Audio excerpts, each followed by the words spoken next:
म यो देशको च्यातिएर मैलिएको झण्डा फेर्न चाहन्छु।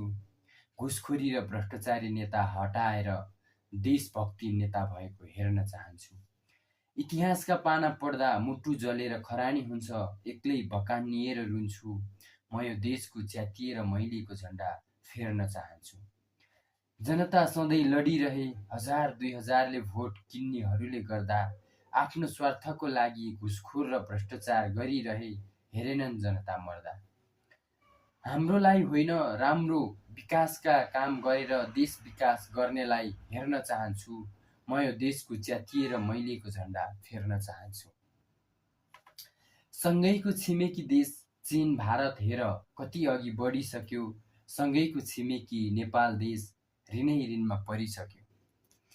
काम गरी खान सिक, नेतादेखि जनतासम्म विकास गरी खानलाई सुधारौँ अब आफ्नो ढङ्ग। बुढाखाडा घुसखोरी भ्रष्टाचारी नेता आराम गरेको हेर्न चाहन्छु।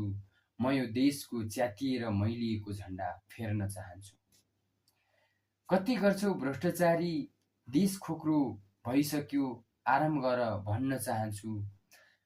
अलिकति ठाउँ देऊ, युवा शक्तिको नेतृत्व हेर्न चाहन्छु। अलिकति ठाउँ देऊ, युवा शक्तिको नेतृत्व हेर्न चाहन्छु।